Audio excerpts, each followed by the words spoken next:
I'm sure. I mean, they'd much prefer to be gifted it than to have to conquer it with those kind of scale of losses. Yes, absolutely. It's also why I thought it was very clever of the European leaders to show Donald Trump a map indicating that for Ukraine to give away the remaining parts of the Donbass that the Russians haven't occupied would be about the equivalent of the US handing over Florida. And that's said to have, had an impact on Trump. Hello and welcome to Frontline with me, Philip Ingram. Now, today, on day 1275 of Vladimir Putin's 10-day special military operation or full-scale invasion of Ukraine, we're talking to Lord Peter Ricketts. Now, Lord Ricketts, you've had a stellar career. You're a former British ambassador to France, also the British government's first national security advisor and permanent undersecretary to the Foreign and Commonwealth Office. And if ever there was an individual at a time when we've had so much geopolitics around Ukraine, you're the person to be talking to. Welcome back to Frontline. Thank you for having me back.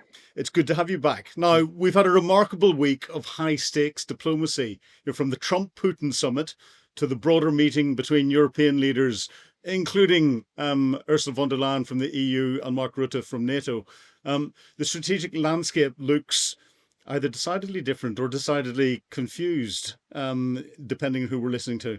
What's your assessment as to where this leaves wider UK and European security, and where are the Americans in it? I mean, I think my point of departure is that we've had confirmation again this week that what Trump thinks depends on who he's talked to most recently.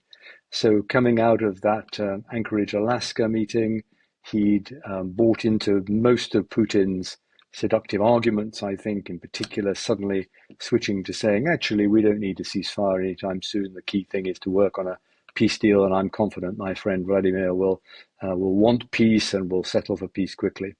And the Europeans, I think, sensed immediately and quite rightly danger there. And the summoning of Zelensky to the White House risked a repeat of that awful Oval Office car crash of 6 months ago. And I think it was an inspired move, actually. I mean, it was a bit cringeworthy, the meeting with all the European leaders and Trump. But I think it served its purpose. It showed, first of all, that Europe is in the game, that this is vital for us. It enabled them to do their sort of Trump whispering. In other words, lots of flattery, lots of respect, but then get your points in a supportive and positive kind of way.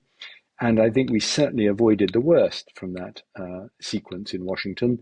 Trump came out of it, I think, willing to respect Zelensky and to recognize that it was very much going to be a two-way negotiation. Of course, the point I made at the start that it all depends on who Trump's spoken to most recently leaves us in danger, because once Putin gets at him again, he'll probably flip-flop in the other direction.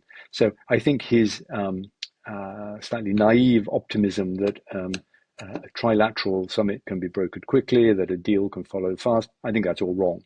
I don't think Putin has got any intention of settling anytime soon for a ceasefire or still less a peace deal. But we live on, and I think the Europeans showed quite an impressive degree of solidarity and coordination in that session with Trump. Yes, it was interesting seeing them together, but you're going back one step and looking at each of the summits individually. The Trump-Putin summit, Putin seemed to come through that.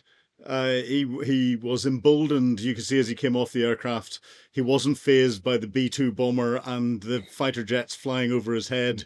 And when it came to the press conference at the end, Donald Trump's body language seemed to change in the way he gave Putin a handshake, and it looked as if Putin had given Donald Trump a lesson in geopolitics and how to negotiate. Is my reading in the right ballpark? What did you think of it? Well, first of all, I think Trump has a very odd kind of admiration, almost hero worship of this man, Putin, and always has had. And I mean, just to pinch ourselves and remember that Putin is an indicted indicted for war crimes by the International Criminal Court. In most of our countries, he would have to have been arrested if he'd landed on our soil. Of course, America hasn't ratified the International Criminal Court, but nonetheless, to treat him with that degree of red carpet respect as if he was a state visitor, I think was just out of line with the position every other Western country takes. And yes, the fact that there wasn't a press conference, actually, there was a rather constrained little exchange of prepared comments at the podiums and then no questions, quite unlike the treatment given to Zelensky. In one case, there clearly it was a bit of democratic accountability going on, the other, not at all. Trump played Putin's game of not allowing awkward press questions to be put to Putin. So I think Putin came out of this feeling it had been a fantastic piece of validation for a man who is a pariah in most Western capitals, and I think he also managed to slip in a number of his propaganda lines, as we were talking about, ceasefire, no, we'll go for a long peace deal. Of course, a peace negotiation of the kind that Putin is looking for would take years, probably. He's got all kinds of ideas to throw into it, including restrictions on what NATO can do in Eastern Europe. And Trump, alarmingly, easily bought into that and the idea of land swaps. So, yeah, and this was Putin's great moment. And the key thing now is, I think, to try and hold Trump to the slightly more balanced position that they seem to have got him to in the sessions on Monday. So do you think Putin is now emboldened by this, and therefore it's going to push him further away from wanting to get some form of peace settlement because he thinks he's got control? Yeah, I think he's decided that Trump never follows through on these threats. There have been endless threats that, unless you do this in 50 days and unless you do this in 10 days, dire things will happen. 100% sanctions will be slapped on you. All kinds of horrors will happen. None of it has. And I think Putin is now quite confident that he can always string Trump along, avoid any action against Russia. Russia is about the only country in the world which Trump hasn't decided to sanction in one way or the other. And as I say, this is a very odd sort of hold that Putin has over Trump intellectually. And so, no, I think he feels he's completely, free of the risk of that, emboldened, as you say.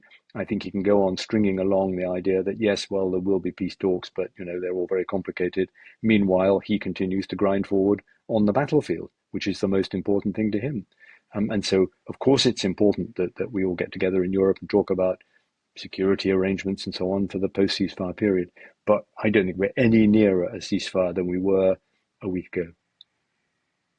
Yeah, but the battlefield is interesting this week. UK Defence Intelligence, in fact, just before Keir Starmer flew across the States for the summit with Zelensky, released a post that said that calculating how long it would take the Russians to capture the rest of the disputed Donbass on the rates of advance that they'd had so far would take another 4.4 years and 1.9 million people. And that's just the Russian casualties.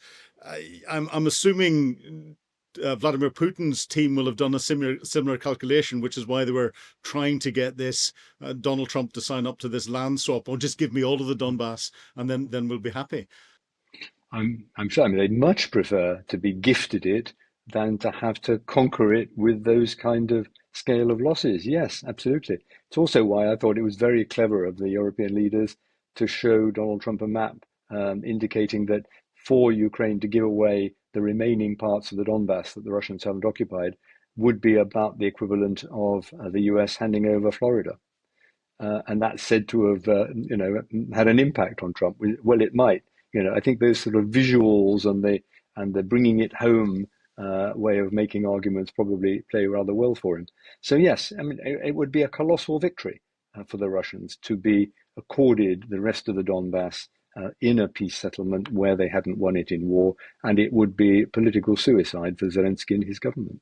Yes, visualization when giving something to politicians or senior generals is always something. The best that I ever had to give from an intelligence perspective to a politician, I'll not embarrass him by naming him, in an operation in Iraq, when I was trying to describe the complexity of what was going on, I referred back to the life of Brian and the People's Palestinian Front, the Palestinian and everything else that was there. And he said, "Philip, thank you, I've got it." I've got it. Absolutely. Well, I think there was an I've got it moment there in the Oval Office around that map, for as long as it lasts in Trump's imagination. But he's moved by personal stories, clearly. The sight of a starving child in Gaza led to him picking up the phone and berating Netanyahu. I mean, again, of course, his attention span is so minimal that leaders can ride it out. but he can be moved, and I think to give him some credit, he is sincere in wanting to get the fighting stopped. He's just massively, massively underestimated all the way through the complexities of that and the determination of both sides after 3.5 years of war. Yeah, but clearly European leaders were concerned. How unprecedented was it to get the number of European leaders that we saw flying off to Washington to support President Zelensky in his meeting in the Oval Office, to stop there being another ambush and something that would lead to even greater difficulties to try and unpick it if Donald Trump had made some decisions about land swaps and other things. Is this something that is easily put together? Is it the norm? If you'd heard about it in your diplomatic days, would you have gone, yeah, that's not a problem, or would you have gone, oh my goodness, how are we going to deal with this? Well, the latter, I think it's completely unprecedented. I can't think of any occasion where you've had leaders of that seniority jumping on planes, literally deciding over a weekend that they're going to be there on Monday. Perhaps it helped a bit. It was in the middle of August because diaries will have been emptier. People basically been on holiday, but they canned that and headed for Washington. If it had been in a normal working week, they would have had all kinds of other commitments. However, I think it's completely unprecedented. The only something slightly similar I can remember in my days in the Foreign Office in the Kosovo crisis, which at the time felt pretty serious, although it wasn't as serious as this. I think that Tony Blair called a trilateral dinner with Chirac and Schroeder at the time.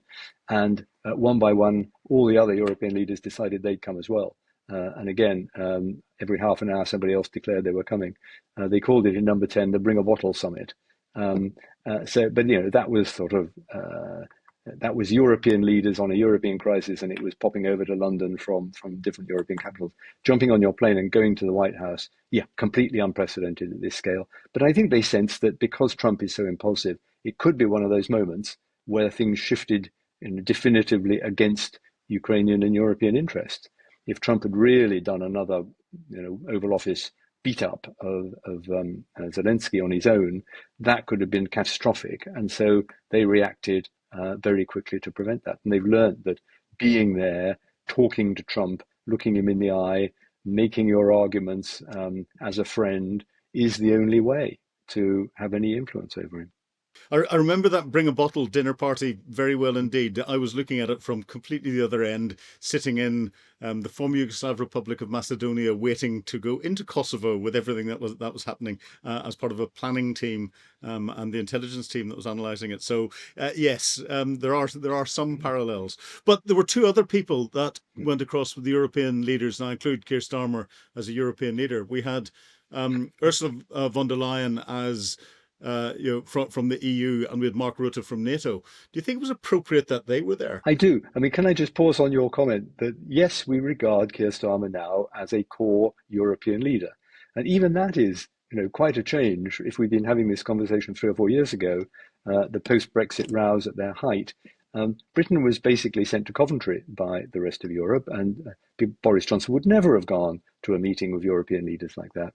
So the fact that Starmer feels completely naturally in the role is interesting, and I think accepted as such around Europe. And I think it made absolutely every sense for those two to go. I mean, first of all, the EU are massively the greatest economic supporter of Ukraine now, and have been mobilizing European countries, particularly on arms procurement, ammunition supplies, missiles, and so on. They've taken on a defence industry role that they never had in the past. And Mark Rutte in NATO, I mean, Mark is one of the best Trump whisperers. There was a rather successful NATO summit in June, and therefore NATO is also going to be very much part of, if not actually a force that deploys to Ukraine, at least the security arrangements in Europe for the longer term, and he happens to get on very well with Trump. So, I think it made sense. I mean, perhaps the slight oddity was Alexander Stubb from Finland, a recent leader of a small European country, happens to be one with an enormous border with Russia, and of course a long history of Russia management. So you can make a case for all of them being there. They're all also core parts of this coalition of the willing. And what we really saw, I think, at that meeting was the coalition of the willing at leader level coming of age and forming up to Trump as a kind of unit. Yeah, well, I understand, and I may have read this wrong, but Alexander Stubb has played golf with Donald Trump, and the fact that Donald Trump uses Steve Witkoff, his golfing partner, as his international negotiator, maybe the golf course is the place where a lot of the work is really done, um, Yes. as we've seen elsewhere. But overall, do you think the two summits actually achieved anything? Or were they just good talking shops and people are going to try and put conclusions on them to work out what should have been achieved at the summits afterwards, and we're not really any further forward. Well, the US Russia summit achieved a lot for Russia, I think, and that's so it's been then a question of trying to retrieve lost ground. I think perhaps the greatest outcome of that meeting in Washington is what didn't happen. There wasn't the row with Zelensky. There wasn't an effort to strong arm him into accepting territorial concessions, which there could have been. And sometimes avoiding the worst is part of the diplomatic game of making progress incrementally. But it didn't settle anything, no, and it leaves everything to play for, yes. As I said, I don't think it brings a ceasefire any closer, but it has at least got the American administration into the weeds of what security guarantees might look like. And I think there are talks going on as we're recording this among the NATO military chiefs over what the design of security arrangements could, which is an absolutely critical question. Trump is at 35,000 feet on that with a few broad principles. It's vital that we're now talking to the Americans about the details. So I think that was ground gained. And for the rest, it was more that we avoided the worst than that we scored any large number of goals. Mm-hmm. But do you think, and again, going back to Mark Rutte being there because of the NATO label and Vladimir Putin's red line on anything to do with NATO, the fact that NATO was involved in there, and we've got the defense chiefs from NATO countries in Washington discussing what some form of security guarantee would look like and everything else. Again, it's keeping the NATO label on it. That's giving Vladimir Putin an easy out by saying, hey, I have been consistent the whole way along that there's to be no NATO involvement. And if there is any perceived NATO involvement in the ground, with a label associated with it, you're just trying to bring Ukraine into it. And therefore, in a way, that's almost unhelpful. Well, I mean, one answer to that is that Putin has brought this on himself, that by having invaded Ukraine, he has actually enlarged NATO. He's brought two countries on his borders into NATO, and he may land up with European troops in Ukraine.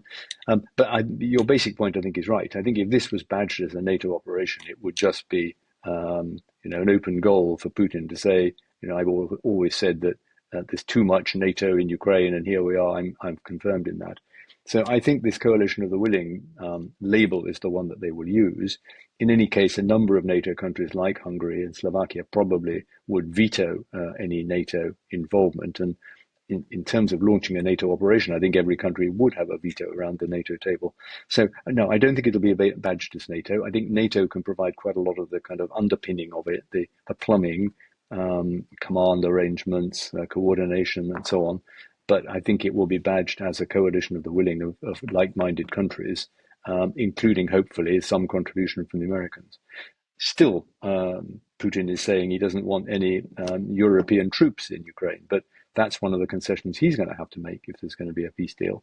Because after Russia's history in Ukraine, no Ukrainian government is going to just accept any promises that Russians make or bits of paper they sign. They're going to demand some pretty robust security guarantees. So, if it's going to be a deal, then Putin is going to have to accept that. But I agree we shouldn't, force NATO down his throat, which I think would probably be a step too far. Yeah, but again, are we seeing greater European unity? And I include UK as European unity here, both from a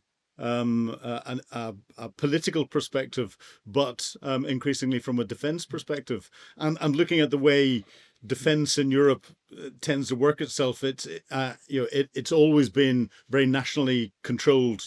The French in particular will only buy from French companies. The Germans will try to only do German companies, and then we all try and buy German technology but get it manufactured in our own countries. But are we seeing Europe coming together? And is that a positive that's coming out of this?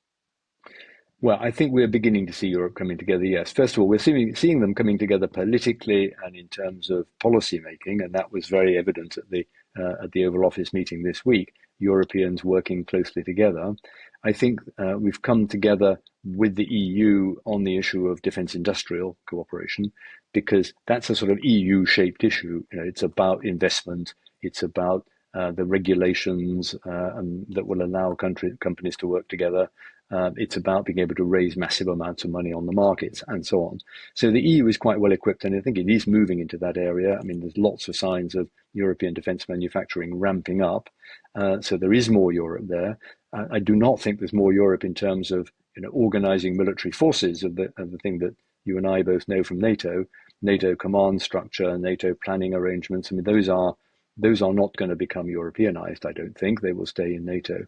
But the mechanics and the coordination of economic and defense supplies to Ukraine is a good subject for the EU to be taking on, and they are really doing that. So yeah, I think we're moving in that direction.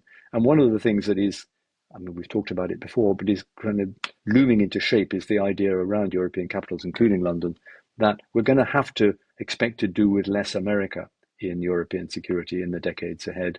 You know, for at least since Obama, there's been a sense of the tide going out on American commitment to Europe. Under Trump, that looks like it could accelerate, and we're going to have to fill the gaps being left by the Americans. That's going to take time and money, but there's a process underway now to substitute, and Ukraine has just accelerated that, I think. So that's one of those generational things that will be talked about long after you and I have stopped commenting on world affairs. But it is underway, and it will go on. Well, exactly. But do you think Donald Trump shot himself in the foot with this? Because Europe relied on U.S. defense industry a lot. Um, you know, Donald Trump is getting Ukraine to order more US military capability, but paid for by Europe. But at the same time, European defense industry is stepping up its capability very fast indeed, and is now providing credible competition on the world stage to the US defense industry. And that will mean that as people are looking as to where they're going to buy their new sophisticated weapons from, if they've got a choice, which they didn't have beforehand, given some of the uncertainties that Donald Trump's come out with on the use of weapons beforehand, that confidence may not be there, and therefore Europe's going to benefit from this in the longer term. Well, I think the last point is right in the longer term. I mean, at the moment, there is no European alternative to quite a lot of these high-end American weapon systems. The Patriot missiles, for example, or the F-35 fighter jet, or the kind of oversight, intelligence gathering technology, satellite technology. I mean, the Americans are far ahead of Europe in most of those things. So the very expensive high-end technology, if you want it, you've got to go and buy it from the Americans. And that's going to stay for a while. And of course, yes, the Europeans are now funding Ukrainians to buy Patriots and others. And I see that Zelensky is talking about $100 billion defense order from Washington. So right now, the Americans are doing fine on that. Over time, yes, the idea that the Americans can sort of decide when to switch off their weapons if they don't want you to use them, I think has had a bit of a profound effect in Europe. And over time, we will get European alternatives to the aircraft, the missiles, and so on.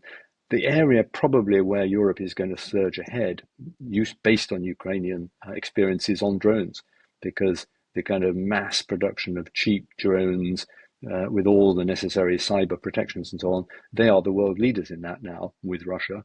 And therefore, if European industry can benefit from the rapid, cheap mass marketing of these sort of weapons, then probably we will lead the world in that. And that's going to be a relevant part of the battlefield in the future. Yeah, certainly some of the drone technology I'm seeing coming out of small UK companies in their supplying out into Ukraine is phenomenal. And it's something that's not trumpeted. So, and I thought it was interesting that the Ukrainians are trying to do a deal with the Americans to sell their drone technology and their understanding of drones back to the US military.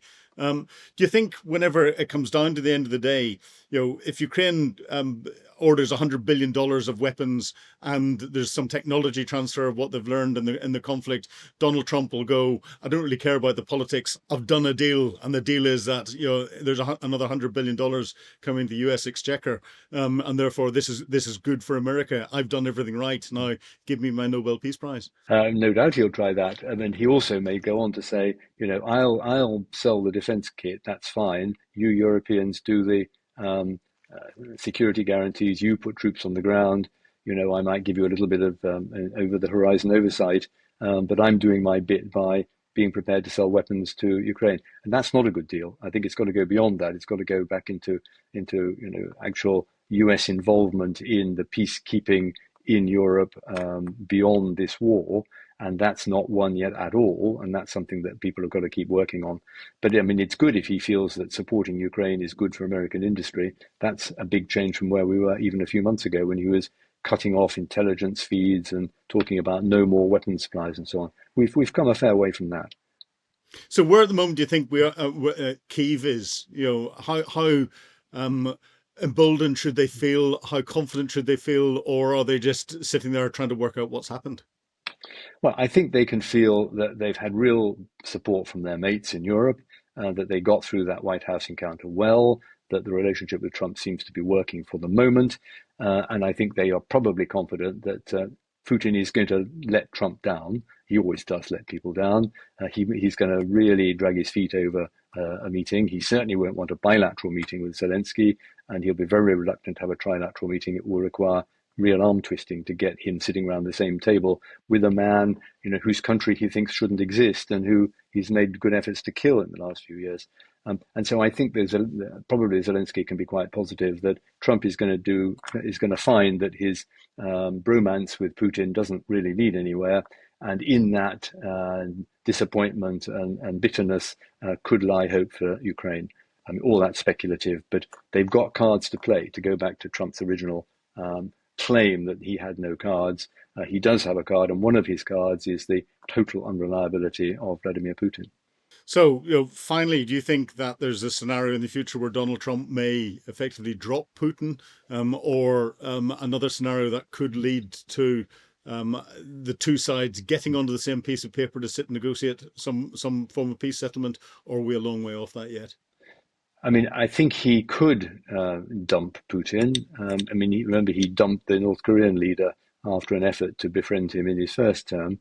The risk then is that he just dumps the whole problem and he says, "Oh, it's all too difficult. They're impossible. These guys. I'm out of here," and leaves it to the Europeans. I personally do not think a peace deal is likely in the foreseeable future, and therefore I don't also think a ceasefire is likely. I'm afraid we're going to drag on in this war probably until next year. And I think if we can keep the Americans at least positive about selling weapons and staying engaged and talking about the longer term, it's probably as much as we can hope for at this stage. Slightly bleak assessment, but I honestly think the current optimism about momentum towards peace is overdone. Well, Lord Ricketts, Peter, that assessment, the positive bit out of it is it gives us more opportunities to talk. The negative bit about it is there's going to be an awful lot more casualties on the battlefield on both sides, which is a horrific shame. But it's been a real pleasure talking to you today on Frontline. Thank you so much. You've been watching Frontline with me, Philip Ingram. If you'd like access to exclusive content, please subscribe to Times Radio membership and watch us on YouTube. But you can now get us as a podcast wherever you get your podcasts from. And don't forget, you can also listen to Times Radio for the latest updates on global affairs and read about them at thetimes.com. Thank you.